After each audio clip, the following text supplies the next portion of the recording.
Hello friends, नमस्कार। आप सभी का आपके अपने यूट्यूब चैनल नैनी स्कूल पर हार्दिक स्वागत है। देखिए, आज का हमारा सब्जेक्ट है महिला को पति के फेफड़े बदलवाने के लिए चाहिए 1 करोड़ रुपए की मदद और वो पहुंच गई हैं सुप्रीम कोर्ट। देखिए, ये आज के टाइम में कोरोना एंड पोस्ट कोरोना जो भी बोल सकते हो आप, पोस्ट कोविड, उसकी क्या क्या कॉम्प्लिकेशंस हैं, उसका एक जीता जागता उदाहरण है।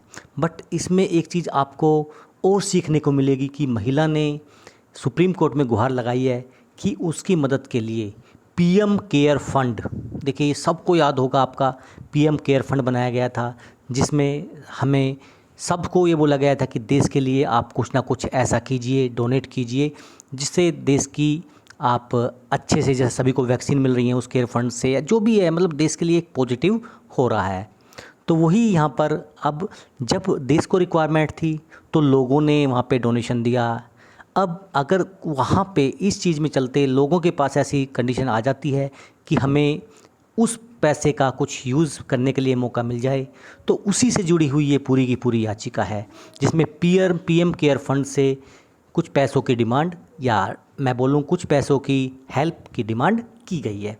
देखिए, आप अगर मेरे चैनल पर पहली बार जुड़े हैं या नए हैं तो चैनल को सब्सक्राइब कर लीजिए, और अगर आपको लगता है कि ये वीडियो या कंटेंट आपके लिए बहुत अच्छा है और आप किसी की हेल्प भी कर सकते हैं तो आप इसको लाइक और शेयर कर सकते हैं। देखिए, मामला क्या है, एक 31 वर्षीय महिला हैं जो सुप्रीम कोर्ट में याचिका के लिए गई हैं। उन्होंने बोला है कि पीएम केयर फंड और अन्य अधिकारियों को उनके पति को 1 करोड़ की आर्थिक सहायता प्रदान करने का निर्देश देने की मांग को लेकर वो सुप्रीम कोर्ट में गई हैं। यानी पीएम केयर फंड से और जो भी अन्य अधिकारी हैं या क्राउड फंडिंग के थ्रू उनको 1 करोड़ रुपए की रिक्वायरमेंट है, तो उसके लिए वो आर्थिक सहायता के लिए सुप्रीम कोर्ट का दरवाज़ा खटखटाया है उन्होंने। तो कोविड के चलते उनके फेफड़ों को बदलने के लिए जो इस धन की रिक्वायरमेंट होगी। देखिए, अब आपके सामने 2-3 सवाल उठेंगे कि भाई वो सुप्रीम कोर्ट गई हैं, फेफड़े बदलवा, कितने फेफड़े ऐसे होते हैं भाई जो बदलवाते हैं तो लोग, लेकिन सुप्रीम कोर्ट तो कोई नहीं जाता है। तो उसके लिए बहुत लंबी इनकी वजह है, बहुत लंबी इनकी कहानी है। यह दंपत्ति उन परिवारों में से है जो लंबे समय तक चलने वाले कोविड-19 के वित्तीय संस्करण का एक सामना कर रहे हैं। अत्यधिक चिकित्सा बिल, भावनात्मक तनाव और वित्तीय मदद के लिए विभिन्न अधिकारियों से संपर्क करने से उनका जीवन अस्त व्यस्त हो गया है। देखिए, उन्होंने दावा किया है कि वो अपने पति की व्यक्तिगत इलाज के लिए लगभग 1 करोड़ से 1.5 करोड़ रुपए ऑलरेडी जो उनके पास जमा पूंजी थी वो सारी की सारी लगा चुके हैं, लेकिन अभी भी उनको और पैसे की रिक्वायरमेंट है।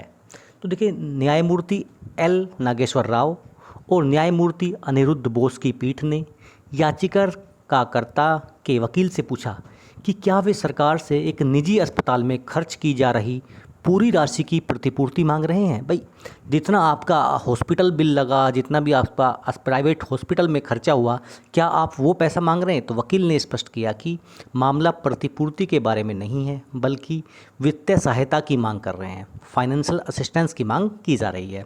देखिए, आप सबको पता होगा हमारे संविधान में अनुच्छेद 21 है जो हमारा जीवन का अधिकार है, उसके अंतर्गत उसका एक्चुअली दायरा इतना बड़ा है। उसमें एक दायरा है सभी के लिए स्वास्थ्य का अधिकार या चिकित्सा का अधिकार, तो उसी के तहत इन्होंने ये मांग की है। देखिए, वकील ने बताया कि पीएम केयर फंड ने 3 लाख रुपए, सीएम केयर फंड ने 2 लाख रुपए ऑलरेडी जारी किए हैं, लेकिन याचिकाकर्ता के पति के फेफड़ों के प्रत्यारोपण के लिए और अधिक वित्तीय सहायता की आवश्यकता है। महिला के पति कोरोना संक्रमण के बाद फेफड़ों में फाइब्रोसिस, देखिए एक बीमारी होती है जो पोस्ट कोविड अभी काफ़ी देखी गई है, यानी फाइब्रोसिस जिसको बोलते हैं, इसका मतलब होता है फेफड़ों का सिकुड़ना। इसमें एक्चुअली क्या होता है, जो हमारे फेफड़े होते हैं, लंग्स होते हैं, उनकी कार्य क्षमता जो है घट जाती है। यानी जितना उनको सांस लेने में ऑक्सीजन और कार्बन डाइऑक्साइड का बैलेंस की रिक्वायरमेंट पड़ती है, वो संतुलन धीरे धीरे बिगड़ने लगता है। तो इससे क्या होता है, धीरे धीरे फेफड़े खराब होने लगते हैं और ट्रांसप्लांट की रिक्वायरमेंट होने लगती है। हालांकि इस बीमारी से बचने के लिए कुछ सुझाव भी डॉक्टर्स बताते हैं, बट वो एक सेकेंडरी इश्यू है, उसमें योगा, अनुलोम विलोम, ये सब चीज़ें हो सकती हैं। तो इस पर कोर्ट ने कहा, क्या आप सोच सकते हैं कि अगर हम इस मामले में नोटिस जारी करते हैं तो क्या होगा? जैसा कि उसने पूछा कि अब मरीज कहाँ है, वकील ने कहा कि वह हैदराबाद के एक हॉस्पिटल में प्रतिदिन 1.5 लाख रुपए खर्च के हिसाब से चल रहे हैं। याचिकाकर्ता शीला मेहरा, जो मध्य प्रदेश में होशंगाबाद की रहने वाली हैं, और उनके पति मनीष कुमार गोहिया इस समय अस्पताल में ज़िंदगी की लड़ाई लड़ रहे हैं। दोनों पति पत्नी आईटी कंपनी में सॉफ्टवेयर डेवलपर क्या काम कर रहे हैं थे, और दोनों की शादी जस्ट 1 साल पहले ही 19 जून 2020 को हुई थी। याचिकाकर्ता शीला के पति इस वक्त तेलंगाना के सिकंदराबाद स्थित Krishna institute of medical science में भर्ती हैं। पीठ ने कहा कि उसे मरीज के साथ सहानुभूति है और वह कोई रास्ता निकालने की कोशिश कर रहा है, और मामले की सुनवाई के लिए 10 अगस्त का टाइम दिया है। देखो, याचिकाकर्ता ने जो है अपने जो अधिवक्ता हैं कृष्ण कुमार सिंह के माध्यम से दायर याचिका में कहा है कि हम अपने पति के लिए 1 करोड़ से ज़्यादा ऑलरेडी खर्च कर चुके हैं, और उनके पास उपलब्ध सभी धन अब नहीं बचा है। हमारे पास जो भी धन था सब समाप्त हो चुका है। तो याचिकाकर्ता ने क्राउड फंडिंग की भी कोशिश की है, यानी अपने यार दोस्तों से, फ्रेंड रिश्तेदारों से, वेब सोशल साइट पे जाके, यानी कि भाई जितना जिसको आप फेसबुक के थ्रू आप अपना ऐड डालिए कि भाई मुझे इस अकाउंट में हमें पैसे दे, हमें इस तरह से रिक्वायरमेंट है, यानी जो भी क्राउड फंडिंग होती है वो हम सब तरीके भी अपना चुके हैं।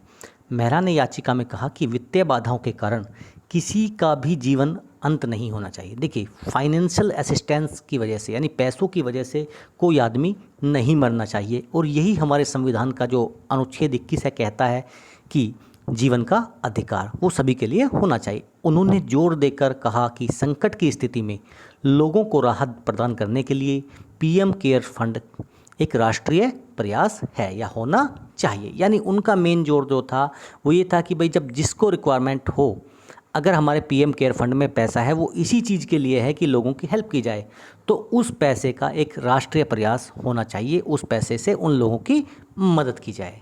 देखिए, ये एक भावनात्मक मुद्दा था, एक इमोशनल पॉइंट ऑफ व्यू था, जिस पे मैंने सोचा कि वीडियो बनाना ज़रूरी है। देखिए, इसमें आपको 2-3 चीज़ें समझनी पड़ेंगी। नंबर 1, फाइब्रोसिस, ये आपके लिए नॉलेज के लिए हेल्प करेगा, और आप इस मुद्दे को अगर आप यूपीएससी या सिविल सर्विस के लिए कुछ प्रिपरेशन कर रहे हैं तो उसमें आपको कुछ ना कुछ ऐसा मटेरियल मिल जाएगा।